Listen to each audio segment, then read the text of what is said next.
Hi highs hi friends. இன்னைக்கு ஒரு back ஒன்று பார்ப்போமா. இங்கே பாருங்க, கொல்லையில் போய் வெட்டிட்டு வந்திருக்கேன். இதான் லைட்டு போட்டுக்கிறேன். கொல்லையில் போய் வெட்டிட்டு வந்தேன். இப்போ தான் பாருங்க, இந்த ரெண்டு இதையும் வெட்டி எடுத்துடணும். இந்த ரெண்டு பக்கம் உள்ளியும் இதை அழகாக வெட்டி எடுத்துட்டு இதையும் எடுத்துடணும். இதே எடுத்தீங்கன்னா வந்துடும். அப்படியே ஒட்டி இப்படி கை வச்சுக்கிட்டு அப்படியே எடுத்தீங்கன்னா வந்துடும். சொல்ல வராது. அப்படியே வெட்டி எடுத்தோம்னா இது இருக்கு பாருங்க, தோல் தான் வரும். தோலில் ஒன்றும் இருக்காது. இதில் இது இருக்கு பாருங்க, இதுதான் ஜெல்லி. கண்ணாடி மாதிரி இருக்கும். இது இருக்கு பாருங்க, இதுதான் ஜெல்லி. ரெண்டு பக்கமும் தோல் எடுத்தால் இவ்வளோ அளவு தான் வரும்.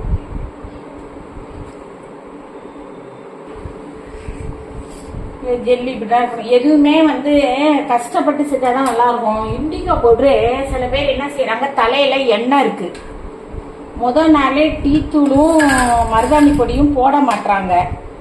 போடாம இண்டிகோ பவுடரை ஆயில் தலையிலேயே போட்டுட்டா அது ஒன்றும் மேஜிக் கிடையாது. அது ஒரு மெடிசின் தான். அதை நம்ம எப்படி யூஸ் பண்ணோமோ அப்படிதான் யூஸ் பண்ணோம். வெறும் தலையே போட்டுட்டு கலர் பிடிக்கல அப்படின்னு இண்டிகோ ஹேர் டை இருக்கு பாருங்க, அந்த மாதிரி நீங்க நினைச்சீங்கன்னா அதுல நீங்க ஏமாற்றம் தான் அடைவீங்க. அந்த மாதிரி போட முடியாது. முதல் நாளே நீங்க மருதாணி பவுடர் போட்டுட்டு டிடி கேஷன்லயோ வெறும் மருதாணி பவுடர் கூட போடலாம். டிடி கேஷன்ல போனா ஒரு ஹையா எஃபெக்ட் இருக்கும். டிடி கேஷன் போட்டுட்டு ஷாம்பு போடாம டிடி கேஷன்ல மருதாணியை போட்டுட்டு ஷாம்பு போடாத சும்மாவே வாஷ் பண்ணுங்க. கஞ்சி போட்டுக்கலாம் வேணா, இல்லை அது கூட போடாம வாஷ் பண்ணிட்டு அதுக்கு அப்புறமேலு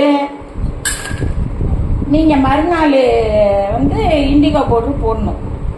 தலையில ஆயில் இருக்கக்கூடாது.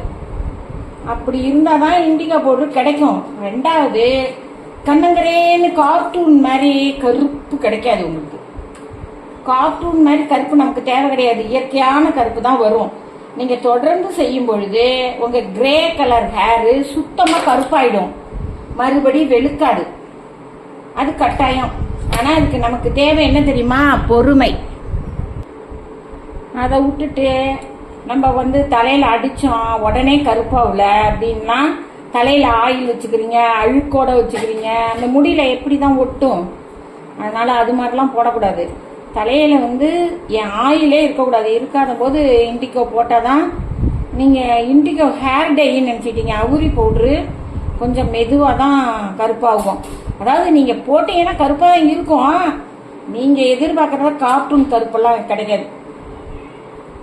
ஆனால் இது போட்டுக்கிட்டே இருந்தா கிரே ஹேரு வராம இருக்கும், மறைஞ்சிடும்.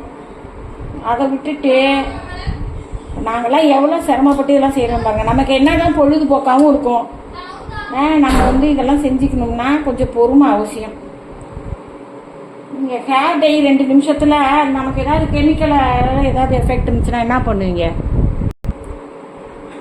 எனக்கு வாட்ஸ்அப்ல எனக்கு தெரிஞ்சவங்க தான், ஆனா நம்ம சப்ஸ்கிரைபரா இருக்கிறாங்க. எவ்வளவு தோல் பாருங்க, எவ்வளவு இது இருக்கு பாருங்க. அது அப்படிதான் எடுக்கணும்.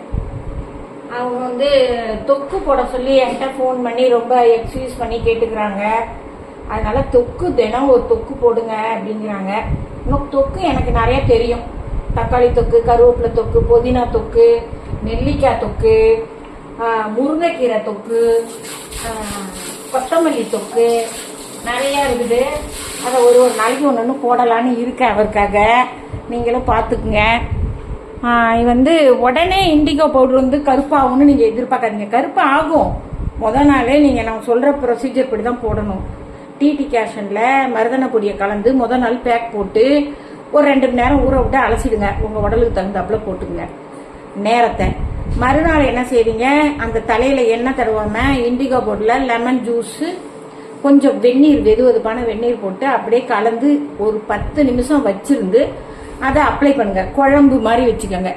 நல்லா கையில் தொரன்னு ஒரு மாவு பதத்துக்கு, இட்லி மாவு பதத்துக்கு வச்சுக்கிட்டு அதை அப்ளை பண்ணிட்டு கொண்டையை போட்டு மேலே ஒரு கேப்போ ஒரு கேரி பேக்கோ போட்டு கட்டிக்குங்க. அப்புறம் அதை அப்படியே விட்டுருங்க. ஒரு 2 மணி நேரம் அதை விட்டுருங்க. 3 மணி நேரம் விட்டாலும் 4 மணி நேரம் விட்டாலும் ஒன்றும் சளி பிடிக்காது. அது பாட்டுக்கு இருக்கட்டும்.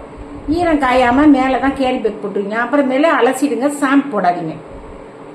நல்லா அலசிட்டிங்கனால இப்போ கலக்கலன்னு தான் இருக்கும் முடி. அவ்வளோ நல்லது. விட்டுட்டு அதுக்கப்புறம் மறுநாள்லேருந்து ஆயில் போட்டுவாங்க. உங்கள் முடி கருப்பாக இல்லைன்னா கேட்கலாம்.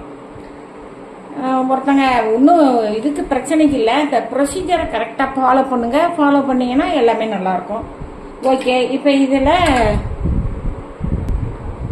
பாருங்க, இதே மாதிரி அலசிக்கணும். 10 நடை அலசி எடுக்கிறதுக்கு இந்த மாதிரி ஒரு ஃபில்டரில் வச்சு நீங்கள் நல்லா கழுவுனீங்கனாலே சரியாயிடும். ஏன்னா அது வலி கழிச்சு ஓடும், அதை நீங்கள் எடுக்கணும். இப்போ இது 10 நடை கழுவுனதுக்கு சமானம். அந்த விழுவிழிப்பே போயிடுச்சு பாருங்க, விழுவிழிப்பே போயிடுச்சு. அதுதான் உங்களுக்கு டாக்ஸிம். அது சரியாக போயிடுச்சு. போனோன்னா நம்ம கழுவி வச்சுக்கலாம். இப்போ என்ன செய்கிறோம், இதை மிக்சியில் போட்டு அரைச்சிக்கிறோம். என்ன வேணாலும் சேர்த்துக்கலாம். இப்போ நம்ம மிக்சி கப்பில் இதை எடுத்து போட்டுக்கிறேன்.